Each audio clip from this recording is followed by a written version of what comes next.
우리나라 보면 곳곳에 대나무 숲이 참 아름답고 또 군락을 이루는 그러한 곳들이 있습니다. 전남 담양에 가게 되면 이 중록원이라고 너무너무 이게 대나무가 많은 그런 곳이 있고, 강원도 강릉에 가도 오죽헌이라고 이 검은색 대나무, 그런 나무가 또 군락을 이루고 있습니다. 부산 철마에 가도 아홉산 숲이라고 아주 너무 멋진 그런 대나무 숲이 있습니다. 그래서 최근에 뭐 영화나 드라마나 그런 것도 거기서 참 많이 촬영을 하는데요. 이 대나무를 보면 아주 곱게 쫙 뻗어 있습니다. 바람이 거세게 불어도, 태풍이 몰려와도 좀 이렇게 휘어지는 것 같다가도 또 금세 다시 똑바로 서서 곧게 서 있는 것을 볼 수가 있습니다. 근데 그렇게 대나무가 곧게 서 있는 이유 중에 하나가 그 대나무에게 있는 마디마디 있는 그 매듭 때문에 그렇다고 합니다. 근데 이 매듭은 그냥 형성되는 것이 아니고 시간이 필요합니다.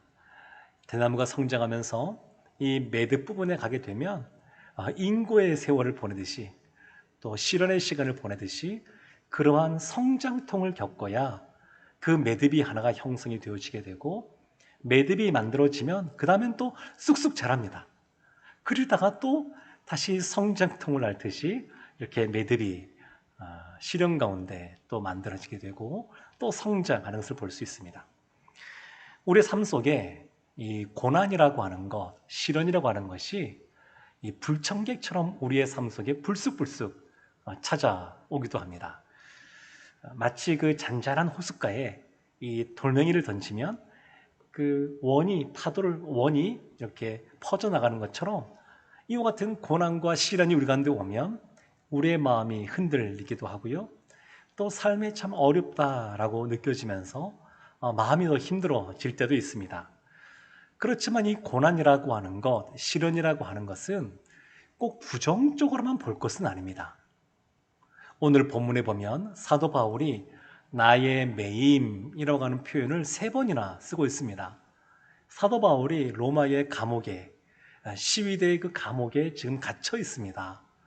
사도 바울이 그와 같이 매이며 고난 가운데 있지만, 오늘 본문 맨 마지막에 나오는 18절 말씀에 사도 바울이 이렇게 고백합니다. 그러면 무엇이냐? 거칠애로 하나 참으로 하나 무슨 방도로 하든지 전파되는 것은 그리스도니 이로써 나는 기뻐하고 또한 기뻐하리라. 나는 기뻐하고 또한 기뻐한다. 이렇게 말합니다. 이 바울이 매임 가운데 있지만 그러나 기뻐하고 기뻐한다. 이렇게 고백하는 겁니다. 사도 바울이 과장되게 말하는 것 아니고 왜곡해서 말하는 것 아닙니다. 있는 그대로를 진실되게 지금 고백하고 있는데, 내가 육체적으로 매여 있지만, 고난 가운데 있지만 그러나 내 안에는 진정 기쁨이 있다. 이렇게 고백하는 겁니다. 사랑하는 성도 여러분, 진정한 기쁨이라고 하는 것은 이 상황에 따라 변하는 나 중심의 어떤 시각, 사고 방식이 아니라 예수 그리스도 중심의 사고 방식, 예수 그리스도 중심의 시각이 있어야 가능합니다.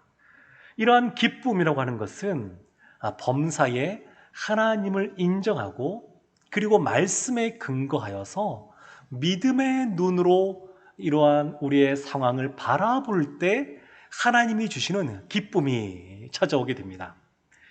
예수님이 십자가를 지셨는데 예수님의 십자가, 그 죽음, 절망 이런 걸로 끝나는 것이 아니라 그 십자가는 부활과 예수님의 재림으로 이어지게 됩니다. 그래서 우리가 삶을 살아갈 때에도 우리 가운데 주어지는 상황, 현상 이런 것들에 대해서 어떤 시각으로 바라보느냐, 어떻게 바르게 해석하느냐가 굉장히 중요합니다. 바른 해석을 하고 바른 판단을 해야 거기에서 바른 대처가 나오게 됩니다. 또 다른 반응이 나오는 것을 볼 수 있습니다.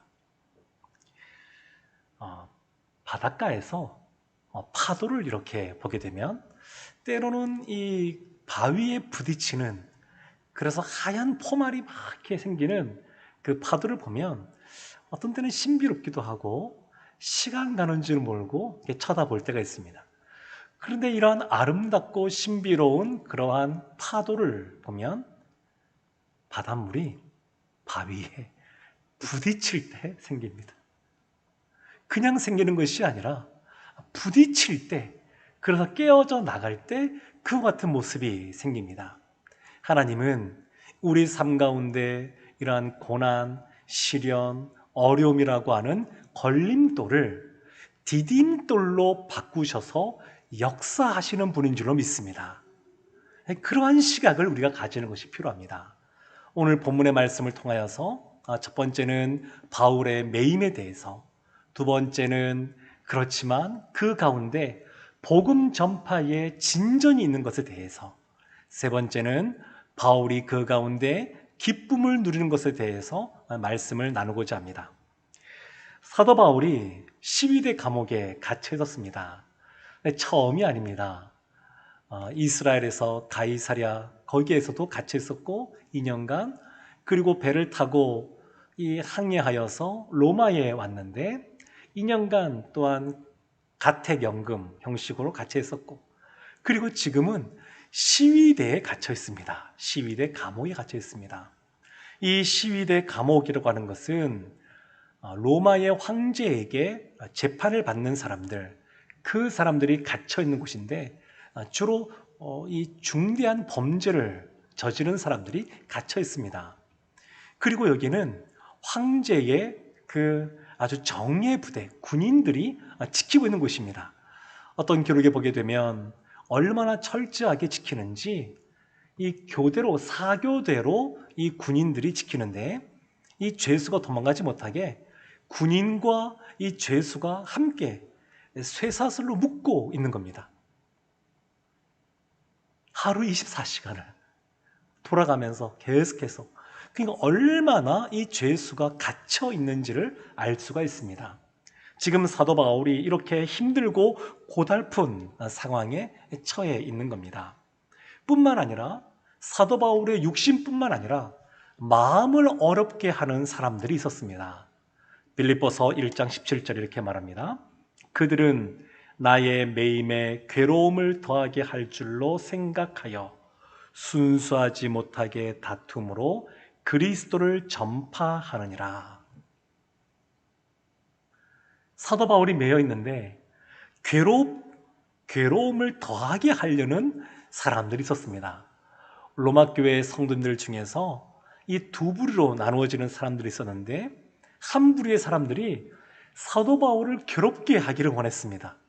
감옥에 갇혀 있는 사도 바울을 보면서, 더군다나 연금 상태가 아니라 아주 엄격하게 자유를 통제하고 억압하는 이 시위대 감옥에 간 것을 보면서, 봐라, 이 바울이 우리가 기도하고 풀려지기를 또한 간구했지만 더 엄한 곳에, 힘든 곳에 가지 않았느냐.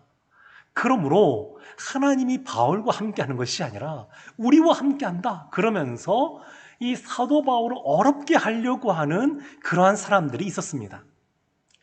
순수하지 못하게 다툼으로 그 안에서 또 사역하고 활동하던 사람들이 있었습니다. 사랑하는 성도 여러분, 오늘날 우리에게도 매임이 있을 수가 있습니다. 어떤 분은 건강이 매임이 될 수가 있습니다. 어떤 분은 물질이 매임이 될 수가 있고, 인간관계가 매임이 될 수도 있고, 우리가 하는 일이 매임이 될 수도 있습니다. 그런데 우리가 어떤 매임에 놓여 있느냐가 중요한 것이 아니라, 이 매임 가운데 있을 때 우리가 어떠한 태도를 갖느냐가 중요합니다. 사도 바울은 이 매임에 있었지만, 매임 가운데 있었지만, 그러나 오히려 복음을 전하는 그러한 유익한 계기로서 이것을 삼습니다. 그래서 시위대 그 군인들이 자신을 이렇게 억압하고 있지만 또 자신을 찾아오는 사람들 가운데 통하여서 그들에게 복음을 증거하는 걸 통하여 그 군인들이 이 사도 바울을 인정하게 됩니다. 가만히 보니까 사도 바울이 중범죄를 저지른 사람이 아닙니다. 반란을 일으키는 사람도 아닙니다. 로마법에 근거해서 딱히 뭐라고 죄를 저지른 사람이 아닙니다. 근데 사도 바울 보니까 참 온유한 사람이고 그 가운데 내적인 확신이 있는 사람이고, 그리고 이 사도 바울은 참 여러 가지 남다른 모습들이 그 가운데 있는 겁니다. 사랑하는 성도 여러분, 이와 같은 고난 가운데 있지만 그러나 그러한 매임을 어떻게 주님 앞에 반응하냐에 따라서 그 결과가 전혀 다르게 나타나게 됩니다. 고난은 사람을 깊이 있게 만듭니다. 시편 119편 67절에 이렇게 말씀합니다. 고난 당하기 전에는 내가 그릇 행하였더니 이제는 주의 말씀을 지키나이다. 시편 119편 71절에도 고난 당한 것이 내게 유익이라 이로 말미암아 내가 주의 율례들을 배우게 되었나이다. 고난 가운데 있는 것이 오히려 유익이라고 말합니다. 주님을 더 바라보고 주님 말씀을 더 의지하고 말씀대로 순종하는 삶을 살게 한다라는 것입니다. 사도 바울은 지금 시위대 감옥에 갇혀 있으면서 이 사도 바울을 염려하고 걱정하는 빌립보 성도들에게 편지를 써보내고 있습니다. 염려하지 말라고. 감옥에 갇혀 있어서 1년, 2년, 3년, 4년 이 오랜 시간 갇혀 있지만 예수 믿는 사람도 사도 바울도 별 수 없구나 라고 하는 패배의식을 갖지 말라고, 슬픔에 눌려있지 말라고, 두려워하지 말고 염려하지 말라고 사도 바울이 편지를 써보내고 있는 겁니다. 그 사도 바울이 내가 매여 있지만 복음의 진전이 있는 모습을 통하여서 너희가 승리의 의식을 갖고 기뻐하라 라고 하는 것을 말하고 있습니다. 그래서 복음의 진전이 나타나게 되는데 사도 바울이 매여 있지만 그 매임이 주는 유익이 있습니다. 빌립보서 1장 12절에 이렇게 말합니다. 형제들아, 내가 당한 일이 도리어 복음 전파의 진전이 된 줄을 너희가 알기를 원하노라. 매여 있지만 도리어 그 상황에서 복음 전파의 진전이 나타났습니다. 사도 바울은 이방인의 사도로 부름받은 사람입니다. 늘 복음을 전하는 사명을 감당하기를 원했습니다. 근데 지금 갇혀있는 상태입니다. 그럼에도 불구하고 복음 전파의 진전이 나타나고 있습니다. 복음 전파의 진전이라고 하는 것은 예수님을 모르는 사람들, 믿지 않던 사람들이 예수님을 알고 예수님을 믿고 하나님의 자녀로서 살아가는 일이 나타났다는 겁니다. 그 매여 있지만 나타나는 유익 두 가지를 말하는데, 첫 번째는 13절 말씀입니다. 이러므로 나의 매임이 그리스도 안에서 모든 시위대 안과 그 밖에 모든 사람에게 나타났으니, 갇혀 있었지만 사도 바울에게 찾아오는 사람들이 있었습니다. 그 시위대 군인들 교대하면서 바울을 이렇게 억압하고 있는데, 근데 그들이 찾아오는 겁니다. 찾아오는 것. 그들에게 복음을 증거하는 겁니다. 그래서 그들이 사도 바울의 말씀을 듣고 복음을 듣고 예수님 믿는 사람들이 되어가는 겁니다. 로마로 올 때에 그 항해하는 중에 그 로마의 백부장 율리오가 사도 바울의 말을 듣지 않고 항해하다 광풍을 만나서 참 어려운 일을 겪었습니다. 그래서 이 율리오가 이 로마로 왔을 때에 사도 바울을 배려하고 또 그와 함께 했던 그 군인들이 사도 바울과 함께 했더니 하나님의 사람이어서 이런 일들이 있더라, 이런 것들을 이야기하는 겁니다. 이런 소문들이 퍼지고 또 그 시위대 안에서 이 복음을 증거하다 보니까 많은 사람들이 예수를 믿는 그런 일들이 벌어졌습니다. 오늘날 코로나 때문에 선교의 패러다임이 바뀌고 있습니다. 찾아가던 선교에서 찾아오는 선교로, 물론 찾아가는 선교도 하지만 동시에 찾아오는 선교 쪽으로 선교의 패러다임들이 바뀌고 있습니다. 근데 이 모습을 이미 사도 바울이 하고 있는 겁니다. 전도의 새로운 패러다임, 찾아가는 전도가 아니라 찾아오는 전도. 본인은 가만히 있지만 사람들이 찾아오는 겁니다. 오늘날 우리나라에도 외국인 노동자들, 또 국제 결혼, 또 외국인 유학생들, 한국으로 찾아오는 사람들이 있습니다. 지금 사도 바울이 이러한 새로운 패러다임을 갖고 복음을 전하고 있는 겁니다. 그러면서 갇혀있지만 그 안에 온유함과 믿음과 확신과 기쁨이 있는 모습 보면서 사람들이 그 모습 때문에 변해가는 겁니다. 빌립보서 4장 22절은 이렇게 말합니다. 모든 성도들이 너희에게 문안하되 특히 가이사의 집 사람들 중 몇이니라. 지금 빌립보 성도들에게 마지막 편지 부분에 문안하는데 가이사, 로마의 황제, 황족 사람들이 있다는 겁니다. 시위대에서 갇혀 있었지만 복음이 전파되어서 군인들뿐만 아니라 황족 중 몇 사람도 이미 예수님을 나의 구주로 영접한 사람들이 있습니다. 그들이 빌립보 교회 성도님들에게 같이 문안하는 겁니다.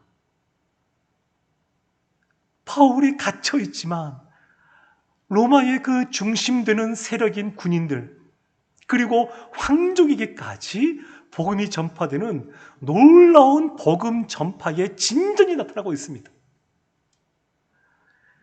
두 번째 매임이 주는 유익이 있는데 14절 말씀입니다. 형제 중 다수가 나의 매임으로 말미암아 주 안에서 신뢰함으로 겁없이 하나님의 말씀을 더욱 담대히 전하게 되었느니라. 로마 교회의 성도들 중에서 사도 바울이 그들을 형제라고 부르는데 그들 중 다수가 사도 바울이 감옥에 갇혀 있지만, 시위대의 감옥에 갇혀 있지만 그를 통하여 복음이 전파되는 걸 보면서 용기가 생기는 겁니다. 담대함이 생기는 겁니다. 상황이 이렇다 그래서 복음을 전할 수 없는 것이 아니구나. 하나님은 상황을 뛰어넘어서 역사하시는 분이시구나. 이러한 담대함이 생겨서 힘있게 복음을 전하는 사람들이 있었습니다. 사도 바울을 괴롭게 하려고 다툼과 시기로 복음을 전하는 사람도 있었지만, 그러나 순수한 마음으로 그 사도 바울을 본받아서 복음을 전하는 사람들이 있었습니다. 18세기 미국에 데이빗 브레이너드라고 하는 그러한 선교사님이 있었습니다. 21살에 아주 회심을 깊이 경험하고 신학을 공부했습니다. 그리고 24살이 되어서 그 당시에는 이 북미 땅이 아직 영국의 그 식민지하에 있었던 그런 상황이었는데, 그곳에서 인디언들에게 선교하는 그 사역을 감당했습니다. 근데 안타깝게도 원래 그 폐 질환에 대한 지병이 있었는데 29살에 젊은 나이에 폐결핵으로 죽게 됩니다. 그때까지 사역적으로도 크게 눈에 띄는 많은 것들을 보여주지 못했습니다. 근데 그 젊은 나이에 이 브레이너드가 죽게 되었지만 이 선교 역사에 있어서, 기독교 역사에 있어서는 아주 지대한 영향을 미칩니다. 그가 선교 사역을 시작하기 전에 그 당시 대각성 운동을 일으켰던 조나단 에드워즈와 만나게 됩니다. 조나단 에드워즈가 15살 더 많은 사람이지만 이 브레이너드를 보면서 마음에 깊은 감동을 받습니다. 이렇게 성령에 사로잡혀서 말씀대로 이렇게 순수하게 살아가고자 하는 사람이 있구나. 감동을 받습니다. 마지막 이 브레이너드가 죽기 5개월 전에 이 5개월 동안 이 에드워즈 집에서 요양을 하게 됩니다. 그러면서 이 에드워즈가 같이 교제하고 보면서 보니까 이 브레이너드가 늘 일기를 쓰는 겁니다. 회심을 경험한 이후에 선교 사역을 하면서 어떤지 그 마음에 어떤 마음들이 있는지 일기를 쭉 쓰고, 또 사역 보고서 같은 그런 것도 일지를 남겨두게 됩니다. 그리고 에드워즈가 이 브레너드가 죽은 이후에 이것을 다 정리해서 아주 두꺼운 책인데 그 책을 출판하게 됩니다. 이 책을 본 아주 대단한 사람들이 많습니다. 존 웨슬리가 이 책을 보고 가슴이 뜨거워졌고요. 그리고 존 뉴턴도 이 책을 통하여 이 마음이 다시 뜨거워지고 회복된 걸 경험했습니다. 마틴 로이드 존스 목사님도, 존 파이퍼 목사님도, 그리고 이 선교사에게 한 획을 그었던 윌리엄 캐리도, 그리고 수많은 목회자와 선교사들이 이분의 그 일기를 보면서, 일지를 보면서 마음에 큰 감동을 받았습니다. 이른 나이에 순교했지만 그러나 그걸로 끝나지 않았습니다. 매여 있었지만 복음 전파에 진전했었던 것처럼 이 젊은 나이에 순교한 이 브레너드 때문에 수많은 사람들이 다시 한 번 더 회심을 경험하고 가슴이 뜨거워지고 복음 사역에 힘써 달려나가게 되었습니다. 빌립보서 1장 15절에 보게 되면 이런 상황 속에서 사도 바울이 이렇게 말합니다. 어떤 이들은 투기와 분쟁으로, 어떤 이들은 착한 뜻으로 그리스도를 전파하나니. 18절입니다. 그러므로 무엇이냐? 거칠어로 하나 참으로 하나 무슨 방도로 하든지 전파되는 것은 그리스도니 이로써 나는 기뻐하고 또한 기뻐하리라. 그래서 이 결론이 이겁니다. 매여 있지만 결국 이걸 통하여 하나님이 디딤돌이 되게 하셔서 복음 전파의 진전을 이루시기 때문에 나는 기뻐하고 기뻐한다는 겁니다. 기뻐하고 라고 하는 것은 현재 시제입니다. 지금까지 내가 매여 있지만 그러나 지금까지 내가 기쁘다. 그리고 기뻐하리라 라고 하는 것은 미래 시제입니다. 그리고 앞으로도 나는 여전히 기뻐할 것이다. 이렇게 고백하고 있습니다. 사도 바울은 이 당시의 황제인 네로 황제에 의해서 결국 순교당하게 됩니다. 사도 바울이 지금 감옥에 갇혀 있으면서 본인이 언제 죽을지도 모르는데 기뻐하겠다. 앞으로도 나는 기뻐할 것이다. 이렇게 고백하고 있는 겁니다. 이 기쁨은 세상의 상황에 따라 주어지는 기쁨이 아닙니다. 세상에서는 이 기쁨이라고 하는 것이 마치 온도계가 기온에 따라서 왔다 갔다 하는 것처럼 상황에 따라 왔다 갔다 하는 그러한 기쁨이 아닙니다. 세상은 마치 재미와 같은 것이어서 어떤 상황이 순탄하게 풀어지면 그 안에 기쁨과 즐거움이 있습니다. 그러나 상황이 변하면 또 언제 그날 듯이 이 기쁨이 신기루처럼 흩어져 버리고 다시 염려와 근심 가운데 거하게 되는데, 하나님이 주시는, 예수님이 주시는 기쁨은 변하지 않는 기쁨입니다. 요한복음 15장 11절 이렇게 말합니다. 내가 이것을 너희에게 이름은 내 기쁨이 너희 안에 있어 너희 기쁨을 충만하게 하려 함이라. 예수님 안에 기쁨이 있습니다. 그리고 예수님의 자녀인, 예수님 때문에 구원받은 우리도 기쁨 가운데 거하기 원합니다. 그런데 예수님이 주시는 기쁨은 충만한 기쁨이라고 말합니다. 충만한 기쁨. 하나님은 하나님의 자녀들인 우리가 이 세상 가운데 기쁘게 살기를 원하십니다. 구원받은 자녀로서 기쁘게 살기를 원하십니다. 그래서 예수 믿는 사람들은 얼굴이 밝아야 됩니다. 기쁨이 있으니까. 예수님은 포도나무고 우리는 가지인데, 기쁨이신 예수님이 포도나무로 있으면 거기에 붙어있는 가지는 자연스럽게, 당연하게 기쁨의 삶을 살게 되어 있습니다. 신앙 공동체는 부활 공동체입니다.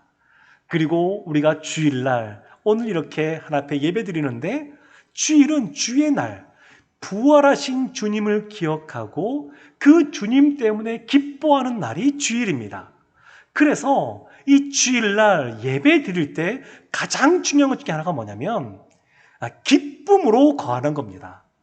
하나님은 예수 그리스도의 부활로 말미암아 구원받은 우리들이 이곳서 기뻐하기를 원합니다. 세상을 살아가면서 시달리고 고달프고 힘든 삶이 있어도 이 부활 공동체, 이 예배 시간을 통하여 기쁨이 회복되기를 원하십니다. 오래전에 나온 책인데 와이미 왜 나입니까? 라고 하는 책이 있습니다. 김충근 장로님이라고 분이 간증을 한 그런 간증집인데, 한국에서 살다가 미국으로 일찍 건너가서 공부하고 그리고 일찍 박사학위 받고 대학교 교수님이 되었습니다. 교수님이 되어서 4년째가 되었을 때에 청천벽력 같은 이야기를 듣게 됩니다. 이분이 비형 간염, 그리고 그것이 간경화로 발전하고 결국 죽게 될 것이다 라고 하는 선고를 받게 됩니다. 이분이 너무 충격을 받았습니다. 젊은 나이에 그런 선고를 받고 충격을 받고 산에 올라가서 하나님께 기도합니다. 하나님, 와이미 왜 나입니까? 왜 하필이면 내가 이러한 죽을 병에 걸려야 됩니까? 하나님도 아시겠지만 저 성실하게 살아왔습니다. 많은 고생이 있었지만 그래도 신실하게 믿음으로 살아왔습니다. 이렇게 하나님께 울부짖으면서 기도했습니다. 그러다 어느 순간 갑자기 하나님 앞에 범죄한 것이 떠오르기 시작하는 겁니다. 아내에게 잘못한 것이 또 생각납니다. 그래서 이런 것들이 파노라마처럼 막 이렇게 등장하는 걸 보면서 그래서 하나님 앞에 울면서 또 회개하게 됩니다. 그러다 어느 순간 하나님께서 고쳐주실 것이라고 하는 확신을 이분에게 줍니다. 그리고 실제로 고침을 받습니다. 그 다음부터 내 인생은 덤으로 살아가는 인생이다 생각하고 알래스카로 건너가서 거기에서 교수님으로 섬기면서 많은 봉사활동을 합니다. 그래서 알래스카의 요셉이라고 하는 그러한 별칭도 얻게 됩니다. 간증집 맨 마지막에 보게 되면 또 이렇게 묻습니다. 와이미, 왜 나입니까? 근데 처음 물었을 때와는 다른 의미로 묻는 겁니다.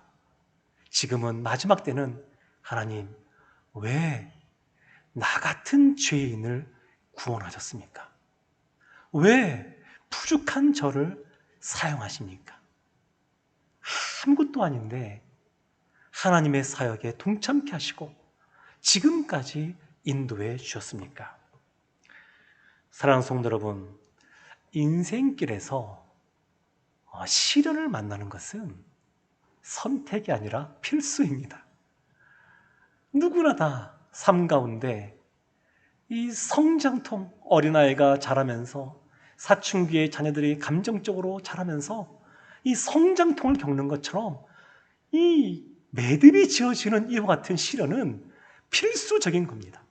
그런데 이때 중요한 태도가 뭐냐면, 중요한 것은 태도인데 근심하지 않고 하나님을 의지하며 기뻐하는 겁니다. 느헤미야서 8장 10절에 이렇게 말합니다. 이날은 우리 주의 성일이니 근심하지 말라. 여호와로 인하여 기뻐하는 것이 너희의 힘이니라. 근심하지 않고 여호와를 인하여 하나님을 의지함으로 기뻐하는 것, 그것이 중요합니다. 우리의 삶 가운데 어떤 매임이 우리 가운데 있든 하나님은 결국 이것을 디딤돌 삼아 복음의 진전을 이루실 것입니다. 우리가 사도 바울처럼 주님 안에서 기뻐하는 삶을 살아가면 하나님께서 우리를 통하여 더 놀랍게 역사하실 줄로 믿습니다. 사도 바울처럼 기뻐하고 또 기뻐하는 우리 모두가 되기를 주님의 이름으로 축원합니다. 아멘. 기도하겠습니다. 하나님, 우리의 상황을 바라보는 것이 아니라 예수 그리스도 중심의 시각으로 하나님의 선하심을 바라보게 하여 주시옵소서. 근심하지 않고 여호와로 인하여 기뻐하는 우리 모두가 되게 하여 주시옵소서. 예배 드릴 때마다 주님이 주시는 기쁨을 회복하고 얼굴 만면에 하나님이 주시는 감사와 기쁨과 웃음이 흘러넘치게 하여 주시옵소서. 우리를 사랑하시는 예수님의 이름으로 기도합니다. 아멘.